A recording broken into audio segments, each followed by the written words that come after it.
और जंगली जानवरों के चले जाने का इंतजार करने लगता है। तभी चंदन को एक जंगली सुअर देख लेता है और वो जंगली सुअर बहुत ही भयानक था। उसके बड़े बड़े दांत और नुकीले थे। वो भयानक जंगली सुअर उससे पेड़ पर हमला करने लगता है।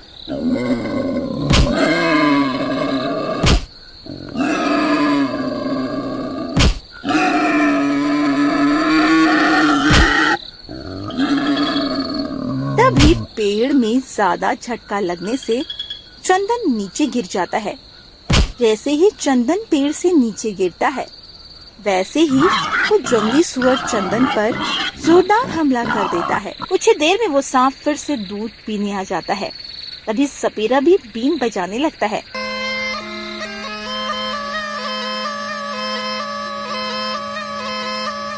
फिर एक जगह सांप बीन की आवाज सुनकर मदहोश हो जाता है। एक छोटे से रानीगंज गांव में चंदन नाम का आदमी खेती का काम करता था। उसके पास बहुत सी बकरियां थी। जब वो खेतों में काम करने जाता तो अपनी सभी बकरियों को आंगन में बांध कर जाता था और शाम को घर आकर उन्हें चराने के लिए ले जाता।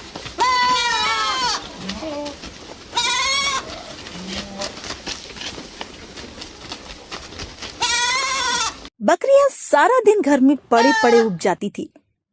चंदन शाम के घर आते ही सभी बकरियां बाहर चरने के लिए खड़ी हो जाती। हाँ, मुझे मालूम है, तुम सबको बाहर चरने जाना है। चंदन इस तरह हर रोज अपनी बकरियों को चराने ले जाता था।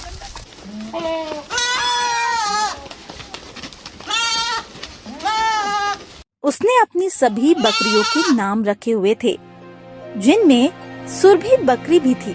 कुछ दिनों से चंदन ने देखा सुरभि कुछ अलग सी लग रही है। अरे कुछ दिनों से देख रहा हूँ कि सुरभि कुछ चुपचाप सी रहती है और ये कुछ खाती पीती भी नहीं। कल ही इसे वैद्य जी को बुलाकर दिखाऊंगा। अगले दिन चंदन वैद्य को बुला कर लाता है। वैद्य बकरी को देखकर बोलता है, ये बकरी गर्भवती है, इसलिए ऐसा कर रही है। क्या सुरभि गर्भवती है? ये तो अच्छी बात है। अब तो सुरभि का और अच्छे से ध्यान रखना पड़ेगा। चंदन सुरभि बकरी का खूब अच्छे से ध्यान रखता है। उसे समय से चारा पानी देता है। चंदन हर रोज की तरह खेतों में काम करके लौटता है।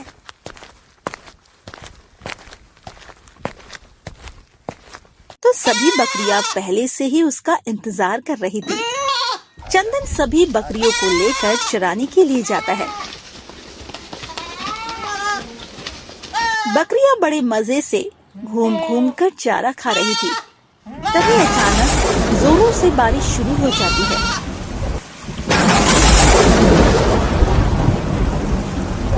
हे भगवान, बारिश शुरू हो गई। जल्दी से बकरियों को यहाँ से लेकर जाना होगा, नहीं तो ये सब बारिश में भीगकर बीमार हो जाएंगी। तभी झाड़ी से निकलकर एक भेड़िया आता है।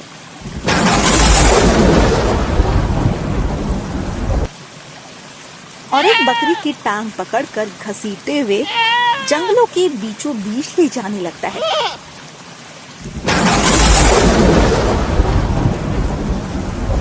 बेचारी बकरी दर्द से करा रही थी, क्योंकि भेड़िया के आगे उसकी ताकत फीकी पड़ गई थी।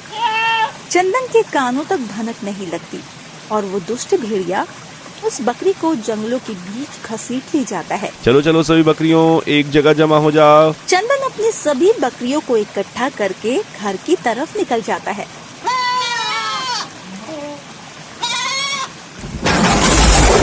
चंदन को ध्यान ही नहीं रहता उसकी एक बकरी कहाँ रह गई है। चंदन अपनी सभी बकरियों को लेकर घर आ जाता है।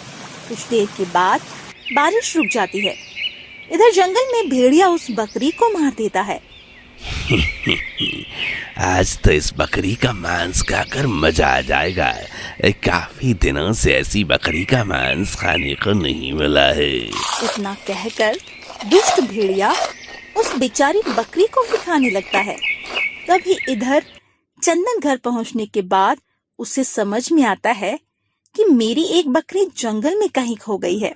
अरे मुझे लगता है मेरी एक बकरी जंगल में रह गई। कहीं उससे जंगली जानवर तो नहीं खा गए। नहीं नहीं, ऐसा नहीं हो सकता। मैं अपनी बकरी को जंगल में ढूंढने के लिए जाता हूँ। मेरी वो बकरी मुझे मिल जाए। इतना कहकर चंदन एक खंजर उठाता है और जंगल की तरफ अपनी बकरी को ढूंढने के लिए निकल पड़ता है। जंगल में पहुंचने के बाद चंदन अपनी बकरी को ढूंढने लगता है।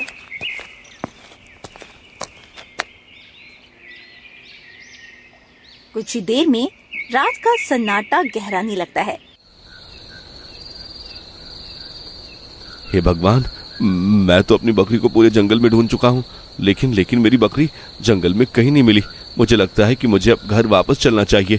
तभी चंदन को कुछ जंगली जानवरों की आवाज सुनाई देती है।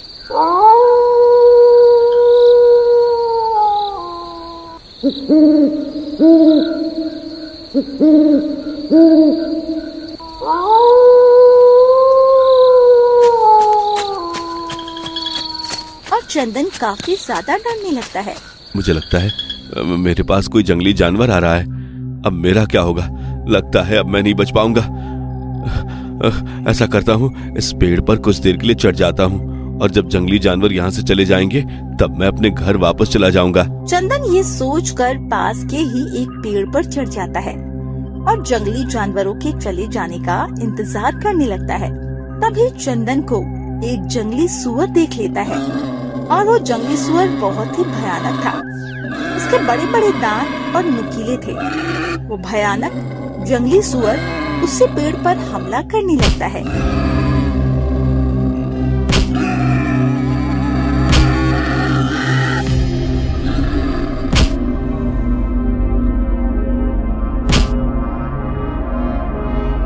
तभी पेड़ में ज्यादा झटका लगने से चंदन नीचे गिर जाता है। जैसे ही चंदन पेड़ से नीचे गिरता है, वैसे ही वो जंगली सुअर चंदन पर जोरदार हमला कर देता है।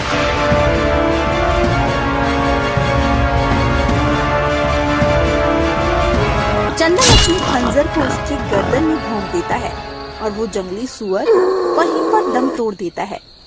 चंदन अपनी जान बचाकर घर की तरफ भाग निकलता है।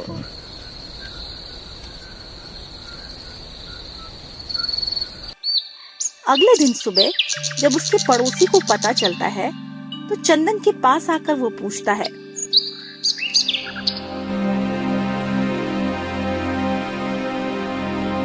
अरे चंदन, कल रात को तुम्हारे साथ क्या हो गया था?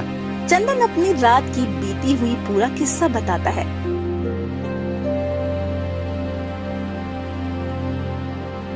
अरे चंदन भाई, ये तो बहुत बुरा हुआ आपके साथ। अब से अपनी बकरियों को जंगल में चराने कभी भी मत जाना।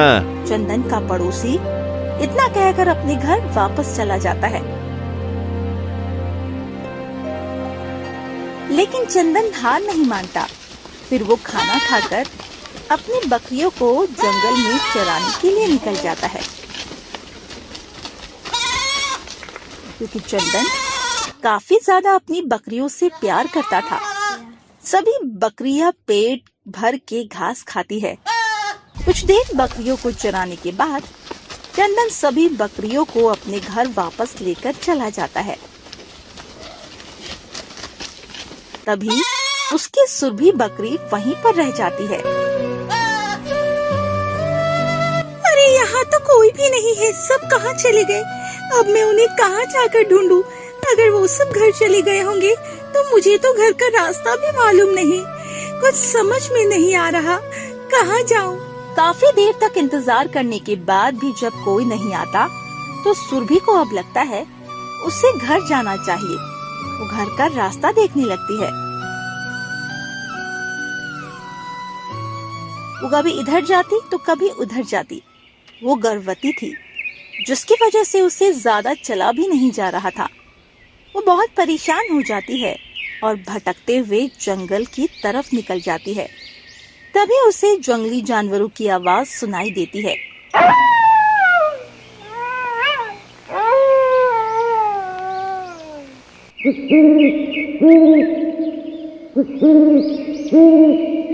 यहाँ से तो जंगली जानवरों की आवाजें आ रही है। लगता है मैं जंगलों की तरफ आ गई हूँ। मुझे जल्दी यहाँ से निकलना होगा। सुरभि इसी तरह भटकते हुए एक गांव में जा पहुंचती है। उधर जब चंदन घर पहुंचता है तो वो सारी बकरियों को खूंटे से बांध देता है और अपने काम में लग जाता है। उधर बेचारी सुरभि बकरी अपने मालिक को याद करके रोई जा रही थी। हे मालिक, आप मुझे छोड़कर कहाँ चले गए? तभी वहाँ से मुरारी नाम का एक आदमी जा रहा था। वो सुरभि बकरी को रोते हुए देखकर रुक जाता है। अरे ये बकरी कहाँ से आ गई? ये रो क्यों रही है? लगता है ये बकरी अकेली है और इसका कोई नहीं। अरे ये तो गर्भवती भी है। चलो अच्छा है, इस बकरी को लेकर अपने घर चलता हूँ और फिर इसे बेच दूंगा। मुझे इससे काफी अच्छे पैसे मिल जाएंगे। फिर उसके बाद इसके बच्चे को अपने पास रख लूंगा। वाह क्या बात है, आज तो मेरा दिन ही बन गया। इसी तरह सोचने के बाद मुरारी सुरभि बकरी से बोलता है, तुम रोना बंद करो, मैं तुम्हें अपने साथ घर ले चलता हूँ। वहाँ तुम आराम से रहना, तुम्हें वहाँ कोई तकलीफ नहीं होगी। मुरारी को देखकर सुरभि बकरी पूरी तरह से डर जाती है और डरती हुई बोलती है, नहीं नहीं, मैं आपके साथ नहीं जाऊंगी। मैं अपने मालिक के अलावा किसी और के साथ नहीं जाऊंगी। अरे अरे, तुम यहाँ कब तक ऐसे खड़े रहोगी? देखो तुम माँ बनने वाली हो। मेरी बात मानो, मेरे साथ मेरे घर चलो, वहाँ मैं तुम्हें खूब अच्छे से रखूंगा। नहीं, मैं नहीं जाऊंगी। मैं अपने मालिक का यही इंतजार करूंगी। ये देखकर मुरारी को गुस्सा आ जाता है। देखो इतने प्यार से बोल रहा हूँ और तू है कि मान ही नहीं रही। अब तू मुझे गुस्सा दिला रही है। चुपचाप मेरे साथ चल। मैं कहीं नहीं जाऊंगी, मुझे अपने मालिक के पास जाना है। मुझे छोड़ दो, भगवान के लिए मुझे छोड़ दो। ये देखकर मुरारी को और भी ज्यादा गुस्सा आ रहा था। वो उसे जबरदस्ती अपने साथ ले जाने लगता है, पर मुरारी को सुरभि पर जरा भी तरस नहीं आ रहा था। वो उसे घसीटते हुए अपने घर के लिए ले जाता है। इधर जब चंदन अपनी बाकी की बकरियों को चारा डालने जाता है तो उसे सुरभि बकरी कहीं भी दिखाई नहीं देती। ये सुरभि कहीं दिखाई नहीं दे रही है। ना जाने कहाँ छुप कर बैठी है। ये देखकर चंदन सुरभि को पूरे घर में ढूंढने लगता है, पर सुरभि उसे कहीं भी दिखाई नहीं देती। वो तो उसे जोर जोर से आवाज लगाता है, सुरभि, अरे ओ सुरभि, सुरभि, अरे सुरभि, मैं कब से ढूंढ रहा हूँ, कहाँ हो तुम सुरभि? पर सुरभि कोई आवाज नहीं लगाई। ये सब सोचकर चंदन को अपनी सुरभि बकरी की बड़ी चिंता हो रही थी। वो वापस उसी जगह पर ढूंढने जाता है तो उसे सुरभि वहाँ पर नहीं मिलती। ये देखकर चंदन बहुत दुखी और परेशान हो जाता है। वो सुरभि को हर तरफ आवाज लगाकर ढूंढ रहा होता है, पर सुरभि का कहीं कोई पता नहीं चलता। चंदन दुखी मन से वापस घर लौट आता है और उधर मुरारी सुरभि को घर लाकर आंगन में एक खूंटे से बांध देता है। भगवान के लिए मुझे छोड़ दो, मुझे मेरे मालिक के पास जाने दो। मेरे मालिक परेशान हो रहे होंगे। कब से तेरी बकबक सुन रहा हूँ। तू गर्भवती है इसलिए तुझे कुछ नहीं कर रहा हूँ, नहीं तो मैं तेरी हड्डी पसली तोड़ देता। अभी तक अच्छी तरह से समझ ले बकरी, आज से मैं ही तेरा मालिक हूँ और जो मैं कहूँगा तुझे वही करना होगा, समझी? अब जल्दी से चल यहाँ से और ये चारा खा ले। मुझे नहीं खाना, मुझे मेरे मालिक के पास जाना है। मुरारी बड़ा ही निर्दयी इंसान था। उसे सुरभि की ऐसी हालत देखकर जरा भी दया नहीं आ रही थी। वो गुस्से में बोलता है, अरे ये बकरी है या अफलातून?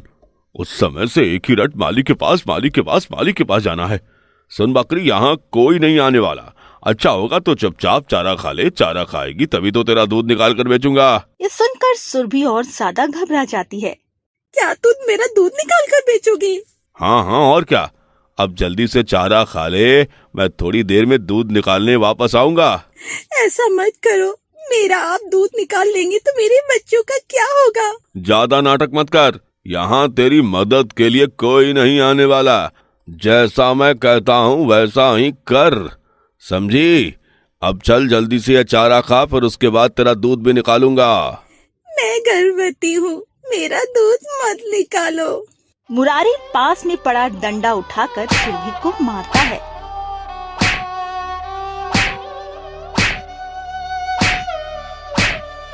मुझे मत मारो, मैं गर्भवती हूँ। भगवान के लिए मेरे साथ ऐसा सलूक मत करो। मैं अभी सारा चारा खा लूंगी। अब ना आई लाइन पर, पहले ही मेरी बात मान लेती तो मुझे ये सब ना करना पड़ता। अब जल्दी से चारा खा ले, फिर तेरा दूध निकालूंगा। बेचारी सुरभि डर के मारे सारा चारा खा लेती है। फिर गर्भवती सुरभि का सारा दूध निकालकर गांव में जाकर बेच आता है। इसी तरह मुरारी हर रोज सुरभि का दूध निकालकर गांव में बेचता था, जिससे सुरभि बहुत कमजोर होती जा रही थी, जिससे उसके बच्चों को भी ठीक से पोषण नहीं मिल पा रहा था। मुरारी को सुरभि पर जरा भी दया नहीं आती थी। वो उसे बहुत मारता और उसे डराता धमकाता भी। देख बकरी, मैं तेरी वजह से बहुत परेशान हो गया हूँ। अब बस थोड़े दिन की बात है, कुछ दिन में मेरा बच्चा मतलब तेरा बच्चा पैदा हो जाएगा, फिर मैं उसको बेच दूंगा। उसके बाद तुझे जहाँ जाना है वहाँ चले जाना। क्या तुम मेरी बच्चों को बेच दोगे? तुम कैसे इंसान हो जो अब मुझसे मेरे बच्चों को भी अलग करने पर तुले हो? बकरी, मुझे ज्यादा चिक पसंद नहीं। अब जल्दी से चारा खा ले, फिर उसके बाद तेरा दूध निकालना है। चंदन के गांव में चंदन ही अकेला दूध बेचा करता था, लेकिन बहुत दिनों तक जब चंदन के पास कोई दूध लेने नहीं आया तो चंदन सोचने लगा, समझ नहीं आ रहा आखिर कोई दूध लेने क्यों नहीं आ रहा। जाकर पता लगाना पड़ेगा आखिर बात क्या है। चंदन आसपास के लोगों के पास जाकर पूछताछ करता है तो उसे पता चलता है मुरारी नाम का एक और आदमी दूध बेचने लगा है। ये कोई नया दूध बेचने वाला लगता है, जाकर देखना पड़ेगा आखिर ये आदमी कौन है। चंदन लोगों से मुरारी का पता पूछते हुए उसके घर तक पहुंच जाता है और वहाँ वो सुरभि को खूंटे से बंधा हुआ देखता है तो सुरभि, सुरभि, सुरभि। चंदन को देखते ही सुरभि की आंखों में खुशी के आंसू आ जाते हैं। मालिक, मुझे लेने आ गए आप। मुझे मालूम था आप जरूर आएंगे। सुरभि, तुम यहाँ कैसे? ये सब हालत किसने की? सुरभि रोती हुई सारी बात अपनी मालिक चंदन को बताती है।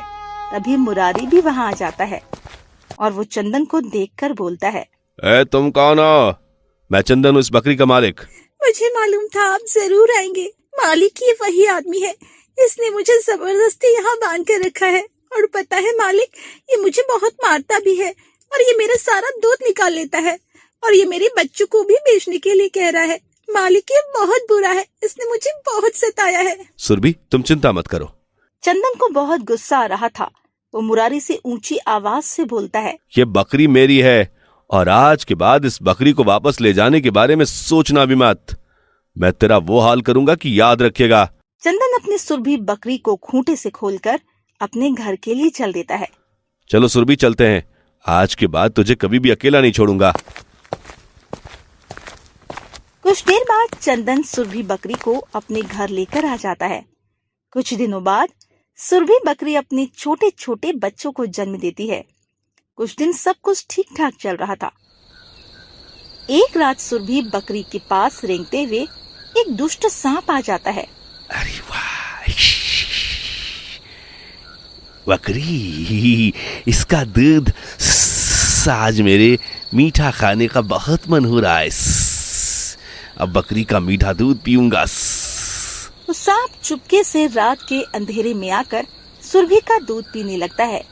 ये देखकर सुरभि बकरी पूरी तरह से डर जाती है। हे भगवान, ये सांप तो मेरा दूध पी रहा है। अगर मैं जरा भी हिली तो मैं मारी जाऊंगी। है बकरी, चुप चुपचाप दूध पिला। जरा सी भी हिली ना, काट लूंगा। और मेरा जहर इतना खतरनाक है, एक ही पल लगेगा तुझे मरने में। सुरभि बकरी डर के मारे थर थर कांपने लगती है और बस रोती ही जाती है। अरे वाह, बकरी का मीठा मीठा दूध पी के मजा आ गया। सुन बकरी, जो भी तुम्हारा नाम है, मुझे ये दूध बहुत अच्छा लगा। जब मैं तुम्हारा दूध पीने रोज आऊंगा और तुमने ये बात किसी को बताई तो तुम जानती हो ना क्या होगा। मैं सब समझ गई हूँ, मैं किसी को कुछ नहीं बताऊंगी। शाबाश बकरी। वो दुष्ट सांप दूध पीकर वहाँ से चला जाता है।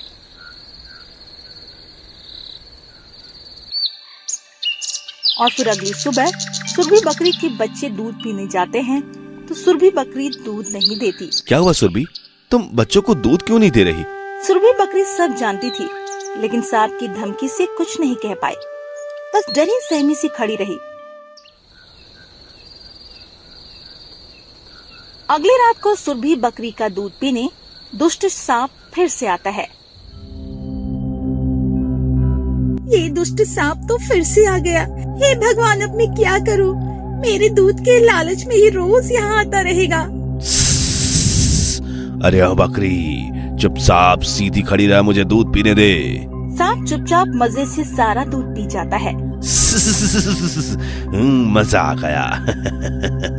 शाबाश बकरी, बस इसी तरह मुझे दूध पिलाती जा। मैं तुझे कुछ नहीं बोलूंगा, लेकिन जिस दिन मुंह खोला तो तुझे मैं तेरे मेमनों को मार दूंगा। नहीं नहीं, मैं किसी से कुछ नहीं कहूंगी, बस तुम मेरे बच्चों को कुछ भी मत करना। अच्छा चल ठीक है, मैं कुछ नहीं करूंगा।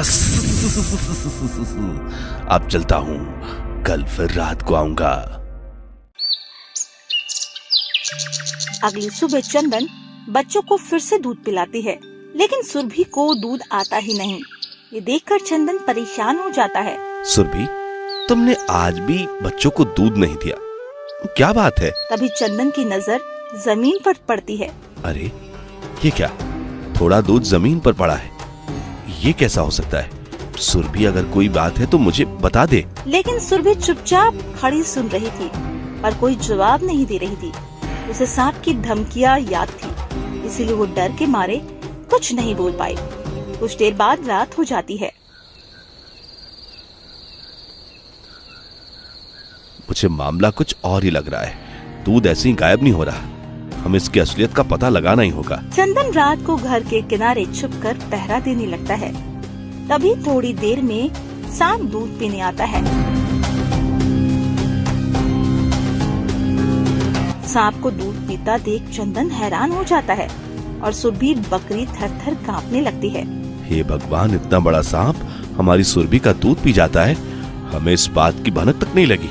अपनी सुरभि को इस सांप से बचाएंगे। वो सांप मजे से दूध पीकर निकल जाता है। चंदन सुरभि के पास आता है और कहता है, सुरभि, तुम इतने दिनों से ये बात बर्दाश्त कर रही थी, हमें पता नहीं चला। तुम घबराओ मत सुरभि, हम अभी से ठीक कर देंगे। ये सब सुनकर सुरभि की आंखों में आंसू आ जाते हैं। सुबह होते ही चंदन एक सपेरे को बुला कर लाता है और चंदन और सपेरा दोनों रात होने का इंतजार करते हैं।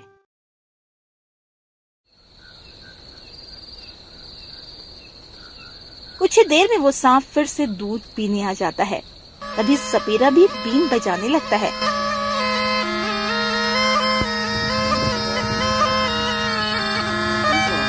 फिर एक जगह सांप बीन की आवाज सुनकर मदहोश हो जाता है और सपेरा उस दुष्ट सांप को पकड़ लेता है। सांप को पकड़ने के बाद फिर सपेरा चंदन से कहता है, ये बहुत आलसी सांप है बाबूजी, इसने दूसरे सांपों को भी तंग करके रखा है। अब ये किसी को तंग ना कर पाएगा और ना ही दूध की चोरी कर पाएगा। चंदन और सुरभि बकरी दोनों सपेरे का बहुत बहुत शुक्रिया अदा करते हैं। हाँ, मिल गया शिकार, और वो भी बकरी का छोटा सा बच्चा। अब इसे पकड़कर अपने साथ ले जाऊंगा। देखो तो कैसे चीख रहा है, ऐसा लग रहा है अपनी माँ को बुला रहा है। इसकी माँ यहीं कहीं होगी, वो अपने बच्चे को ढूंढते हुए यहाँ पर जरूर आएगी। मुझे थोड़ा समय यहीं रुकना चाहिए। मेरे बच्चे कहाँ हो तुम? तुम भीड़ में मुझसे अलग कैसे हो गए? कहाँ हो तुम मेरे बच्चे? जंगल में बहुत से शिकारी घूम रहे हैं, तुम बस कहीं उन शिकारी के हाथ नहीं लग जाना। तुम्हारी माँ बस तुम्हें ढूंढने ही वाली है। इस बकरी के बच्चे की तो माँ आ ही नहीं रही है, ना जाने कहाँ रह गई। अपने बच्चे को भूल गई है लगता है, परंतु मैं ज्यादा देर तक इसे नहीं छोड़ सकता। इसे मुझे यहाँ से ले जाना होगा, वरना ये बच्चा यहाँ से भाग जाएगा। और अगर एक बार ये बच्चा यहाँ से भाग गया तो मेरी मेहनत पर पानी फिर जाएगा। जब वो शिकारी उस बकरी के बच्चे के पास पहुँचता है जो उस जाल में फंसा हुआ था। अरे कहाँ है तुम्हारी माँ? तुम्हें ढूंढती हुई अभी तक यहाँ नहीं आई। लगता है तुम्हारी माँ को तुमसे जरा सा भी प्यार नहीं करती है। जब ही तुम्हें जंगल में ऐसे घूमने के लिए छोड़ दिया, और देखो तो तुम एक महान शिकारी के हाथ भी लग गए। अब मैं तुम्हें नहीं छोड़ूंगा। तभी मुनमुन बकरी वहाँ पर आ जाती है। अपने बच्चे को ऐसी हालत में देखकर बहुत परेशान हो जाती है। शिकारी भैया, मेरे बच्चों को छोड़ दो। आखिर मेरे मासूम से बच्चे ने आपका क्या बिगाड़ा है? इसे छोड़ दो, ये आपके किसी काम का नहीं है। अच्छा, तो एक बकरी मुझे समझाएगी कि क्या चीज मेरे काम की है और क्या नहीं। और मैं वो शिकारी हूँ कि एक बार शिकार कर लूं और फिर उस शिकार को नहीं छोड़ता। शिकारी भैया, मेरा बच्चा बहुत छोटा है, ये तो मासूम है, ये आपके किस काम आएगा? इसे छोड़ दीजिए। मैं आपके सामने विनती करती हूँ, मेरे बच्चे को छोड़ दीजिए। ये मेरे बगैर नहीं रह सकता है। बेवकूफ बकरी, तुम्हें क्या एक बार समझ में नहीं आती? मैंने कहा ना, जब मैं एक बार एक शिकार को दबोच लेता हूँ तो फिर उसे नहीं छोड़ता। शिकारी भैया, बस आप मेरे बच्चे को छोड़ दो। उसके बाद आप जैसा कहोगे मैं वैसा ही करूँगी। जिंदगी भर आपकी गुलाम बनकर रहूंगी, आपके सारे काम करूँगी। अच्छा, अगर मैं तुम्हारे बच्चे को छोड़ देता हूँ तो मैं जैसा कहूँगा तुम वैसा ही करोगी? तो फिर ठीक है, मैं तुम्हारे बच्चे को जान से नहीं मारूंगा, बस अपने पास रखूंगा। और अब से तुम मेरे सारे काम करोगी, तभी मैं तुम्हारे इस बच्चे की जान बख्श दूंगा। हाँ, मैं आपके साथ रहूंगी, मैं आपके सारे काम करूंगी। बस तुम मेरे इस मासूम बच्चे को कुछ मत करना। ठीक है, चलो मेरे साथ। अब से तुम्हारा ये बच्चा मेरे पास बंदी बनकर रहेगा और तुम मेरे सारे काम करोगे। और अगर तुमने जरा भी होशियारी करने की कोशिश की तो मैं इस बच्चे के साथ साथ तुम्हें भी जान से मार डालूंगा। ठीक है भैया, आप जैसा कहेंगे मैं वैसा ही करूंगी। शिकारी बहुत दुष्ट था। वो उस बकरी के बच्चे को उठाता है और उस बकरी को अपने साथ लेकर वहाँ से निकल जाता है। अपने घर पहुंचकर वो शिकारी उस बकरी के बच्चे को एक बड़े से पिंजरे में बंद कर देता है। अपनी माँ से दूर होकर वो बच्चा बहुत उदास था। देख लिया, अब से तुम्हारा यह बच्चा इसी पिंजरे में कैद रहेगा और तुम अब से मेरे सारे काम करोगी। अगर तुम मेरी बात नहीं मानी तो समझो ये तुम्हारा बच्चा गया काम से। नहीं शिकारी भैया, तुम जैसा कहोगे मैं आपके सारे काम कर दूंगी। बस आप मेरे बच्चों को कुछ मत करना, इसे मत मारना, ये अभी बहुत छोटा है। हाँ, ये की ना तुमने अच्छी बकरियों वाली बात। तो फिर ठीक है, आज से ही मेरे सारे कामों पे लग जाओ। तुम्हारे लिए मेरे पास बहुत सारा काम है। पुराने घर पर चलो, मैं तुम्हें तुम्हारा काम दिखाता हूँ। शिकारी बकरी को पुराने घर पर लेकर जाता है। वहाँ उसका दोस्त मांगे लाल भी खड़ा हुआ था। अरे वाह गज्जो, तुमने तो मुझे बताया भी नहीं और इतनी मोटी ताजी बकरी भी ले ली। अरे नहीं मेरे दोस्त मांगे लाल, मैंने ये बकरी ली नहीं है, बल्कि मैंने इसे जंगल से पकड़ा है। मैं जंगल में गया और इसके बच्चे का शिकार किया और उसको लाकर एक बड़े से पिंजरे में बंद कर दिया है। अब ये बकरी अपने बच्चे की जान बचाने के लिए मेरे सारे काम करेगी, नहीं तो मैं इसके बच्चे को मार डालूंगा। अरे वाह, तुम तो बहुत होशियार हो। इंसानों से ज्यादा तो तुम जानवरों से अपना काम निकलवा लेते हो। हाँ मांगे लाल, तभी तो मैं इस पूरे गांव का सबसे मशहूर शिकारी हूँ। मेरे हाथों से कोई शिकार बच नहीं पाता है। हाँ, तुमने ठीक कहा। परंतु अब हम इस बकरी से क्या काम करवाएंगे? हाँ देखो, अभी हम सेठ जी के घर ये चावल की बोरियां ले जानी है। अगर अभी ये बकरी नहीं होती तो ये चावल की बोरियां हमें ही उठानी पड़ती, परंतु अब ये सारी चावल की बोरियां ये बकरी उठाएगी। अरे वाह, मतलब वजन उठाएगी ये बकरी और पैसे मिलेंगे हमें। हाँ, तुमने बिल्कुल ठीक कहा। अब देखो मैं इस बकरी से अपना काम कैसे करवाता हूँ। गज्जू मुनमुन बकरी के ऊपर वो सारी चावल की बोरियां लाद देता है और उन चावल की बोरियों का वजन काफी ज्यादा था। मुनमुन बकरी से उन बोरियों का वजन नहीं उठाया जा रहा था, परंतु गज्जू उसे मारे ही जा रहा था। बस इसी कारण वो बेचारी बकरी उन बोरियों को उठाकर भागी जा रही थी। गज्जू और मांगेलाल वो सारी चावल की बोरियां लेकर सेठ के घर पर पहुंचते हैं। अरे ये इतनी जानदार बकरी तुम दोनों के पास कहाँ से आई? और इस बकरी से तुम दोनों का काम भी आसान हो गया। तुमने अपनी सारी बोरियां इसके कमर पे लादी हुई थी। सेठ जी, वो असल में ये बकरी मुझे मेरे दूर के भाई हरिया ने दी है। असल में मैं बहुत मेहनत करता हूँ ना, तो उससे देखा नहीं जाता, तो उसने मुझे ये बकरी उपहार में दे दी। अब ये मेरा सारा काम आसान कर देगी। अरे वाह, तुम्हारा भाई हरिया तो बहुत अच्छा है, वरना आजकल कोई ऐसे बकरी किसी को उपहार में नहीं देता। हाँ ठीक है, अब तुम दोनों यहाँ से जाओ, मैं तुम्हारे पैसे तुम्हारे घर पर भिजवा दूंगा। ठीक है सेठ जी, आपकी जो आज्ञा।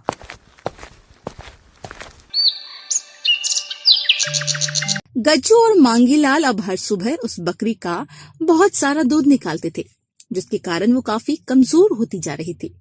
वो दोनों उसकी कमर पर बहुत ज्यादा वजन लाद दिया करते थे।